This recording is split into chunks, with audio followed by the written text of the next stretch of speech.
자, 그럼 여러분들의 종목 고민들 속 시원하게 풀어가 볼 건데요. 역시나 시장에 대한 이야기 드리고 출발하도록 하겠습니다. 자, 일단 시장 오늘 조금 밀리고 있네요. 지금은 크게 올라가지 못하고 약간 밀려 내려가고 있는데요. 흐름 자체가 좋아 보이지는 않습니다. 역시나 올라오고 빠지고 올라오고 빠지고 다시 올라오면서 빠질 수 있는 상태인 거죠. 그리고 지난 고점보다는 낮은 상태에서 빠지게 되면 우리가 흔히 말하는 헤드앤숄더 패턴이 나오게 됩니다. 이 패턴 자체가 뭐 맞다 안 맞다는 것보다는요. 이 헤드앤숄더 패턴이 우리가 많이 알고 있고 기억을 하고 있는 이유가 무엇일까? 그게 이제 통계적으로 자주 그랬다라는 거죠. 뭐가 나왔다? 헤드앤숄더가 나오게 되면은 10번 중에 7번에서 많게는 9번까지도 하락으로 전환된 경우들이 많았었다라는 거예요. 그런 패턴인 거예요. 그래서 정답은 아니나 저런 패턴이 나왔을 때 우리가 어떤 노란불 정도로 신호로 생각하시면 될 것 같아요. 운전하다 보면 노란불이 떴을 때 약간 조심해야 되는 거잖아요. 그런 것처럼 패턴 자체가 헤드앤숄더가 나왔다라고 한다면은 우리가 조심해야 되겠죠. 그럼 그 패턴이 완성이 되었는가라고 한다면 아직은 아닙니다. 그래서 이게 내일과 모레 정도까지 음봉은 내려가게 되면 패턴이 만들어지고 있다 생각을 하시면 될 것 같아요. 근데 이제 내일과 모레가 또 양봉을 올라오게 되면은 그 패턴은 아니게 되는 거죠. 다른 패턴으로 만들어지게 되는 건데 올라와서 고점이 높아질 건지 고점이 똑같아질 건지가 굉장히 중요합니다. 지난 고점이 3,200포인트 언저리가 되거든요. 이 자리에서 더 높아지게 된다 하더라도 이 3,270포인트 언저리가 고비가 될 것 같고요. 3,200포인트를 맞고 떨어지게 되면은 흔히 말하는 쌍봉 형태를 만들게 되고 여기서 또 떨어지게 되면은 헤드앤숄더 패턴의 또 변형이 됩니다.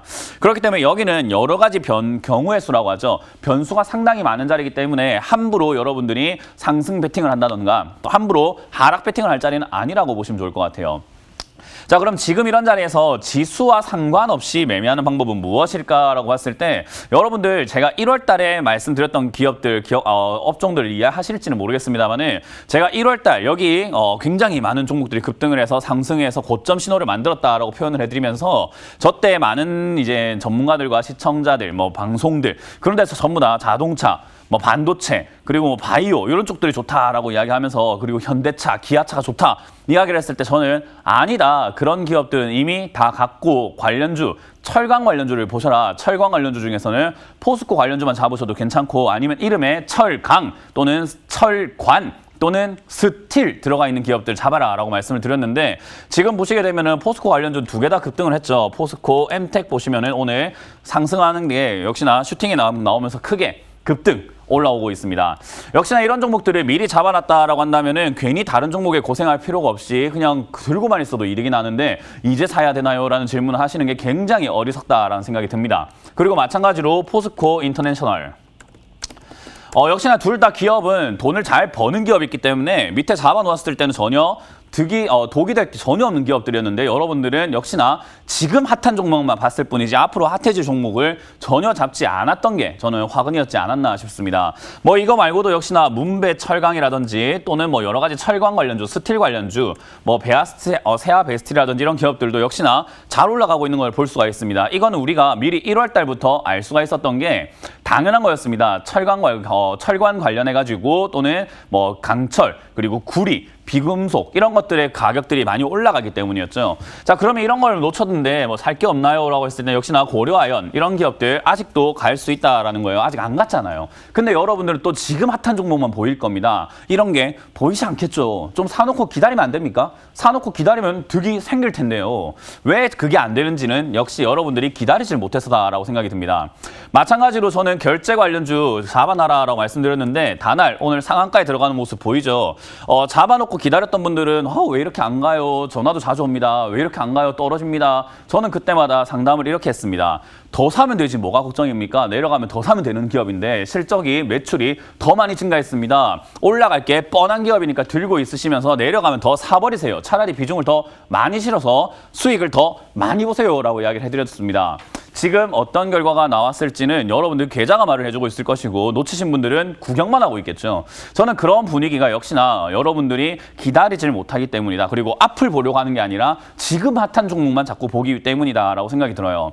저는 이제 역시나 지금 이런 상황에서 다날 오늘 올라온 이유가 비트코인 결제 관련주로 올라오기도 하고 쿠팡 관련주로 올라왔다라고 한다면은 야, 전자결제 관련주가 움직일 수 있구나. 아직 올라오지 않은 전자결제 관련주를 봐야 되겠다라는 게 올바른 투자 관점이라 생각이 생각이 들고요.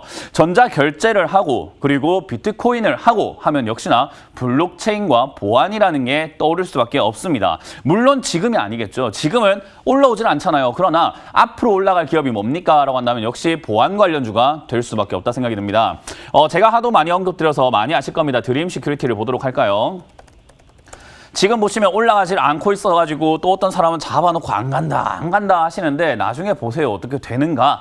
이것도 결국은 보안 테마가 엮이게 되면 올라갈 수 있는 기업인데 당장 안 가니까 사고 싶은 생각도 안 들고 그리고 문현재 말고는 아무도 이야기를 하지 않으니까 관심이 가지 않겠죠. 저는 항상 남들이 관심 안 가질 때 좋다라고 말씀드리고 남들이 관심 가질 때는 팔아라라고 말씀을 드리죠. 전자결제 관련주 매도해야 되는 시점이라고 생각이 듭니다. 역시 드림 시큐리티와 같은 보안 관련주는 대응책으로, 대안으로 모아갈 필요가 있다라고 생각이 들죠. 물론 드림 시큐리티 말고도 많은 기업들이 있습니다. 그런 기업들은 아직도 넘쳐나요.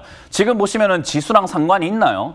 지수랑 상관없이 올라가지 않습니까? 지수가 멈춰있든, 지수가 올라가든, 지수가 내려가든 그게 무슨 상관입니까? 갈 놈은 가는 거거든요. 그렇기 때문에 항상 저는 강남 땅을 사지 마시고 강남처럼 될 땅을 좀 매수하시는 것이 어떻겠느냐. 그걸 미리미리 알 수 있는 방법은 분석이다. 분석을 우리가 한마디로 정의할 수는 없어요. 여러 가지를 봐야 되기 때문에 저는 항상 말씀드리는 책을 한 달에 4권씩 읽습니다. 왜 그렇게 책을 많이 읽습니까? 아는 게 많아야 보일 거 아니겠습니까? 그게 공부예요. 공부라고 하는 건 차트를 어떻게 선을 긋고 어떻게 볼까요? 거래량이 어떻게 돼? 이런 걸 공부하는 것이 아니라 세상을 공부해야 된다라는 거예요. 그래야 돈을 벌지요. 그래서 지금은 뭐 여러 가지 아연 가격, 뭐 구리 가격 올라가니까 당연히 철강 가격이 올라가겠구나. 그리고 지금 우리가 밀가루, 옥수수 관련주들 전부 다 올라가고 있잖아요. 역시 식량난이 올 수 있겠다. 그래서 제가 월요일에 식량난 관련주로 하림 잡으셔라. 하림 잡아도 괜찮다라고 말씀을 드렸던 거고요. 이 외에도 역시 지난주에 오리온 같은 경우도 제가 잡아도 괜찮다. 올라가지 않습니까? 왜 올라갑니까? 식량난 때문이죠. 식량난 모르셨습니까? 다 아셨을 텐데요. 그러니까 아는 내용을 가지고도 충분히 돈을 벌 수 있는데 그게 여러분들은 분석을 하지 않는 겁니다.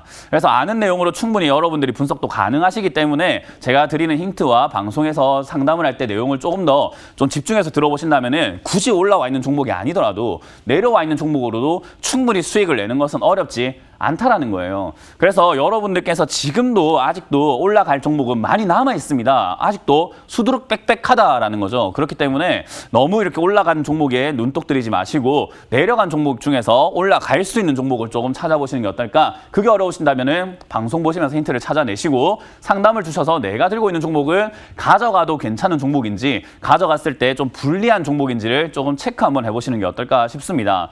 자, 그래서 저는 지수 여기서 우리가 섣불리 지금 신규 매수나 추가 매수 할 필요는 없다. 그러나 여러분들이 진작에 여러분들이 올라갈 만한 기업을 잡아놨다라고 한다면은 지금은 안 좋을 시장이 아니다. 그러나 내가 잡은 종목이 영 엉터리 종목을 잡아놨다라고 한다면은 역시 지수가 힘이 빠져 있을 때 내 종목도 힘이 빠질 수밖에 없다라는 걸 기억하시면 됩니다. 지금도 바로 잡을 수 있습니다. 여러분들 종목 교체 가능하고요. 여러분들 종목들 역시나 지금 시장에 맞게끔 포트폴리오를 재구성할 수가 있다라는 거예요. 아직 늦지 않았기 때문에 역시나 용기 잃지 마시고 전화를 많이 주시고 빨리 여러분들도 지수와 상관없이 앞으로 올라갈 종목으로 교체해 보시는 거 어떨까요?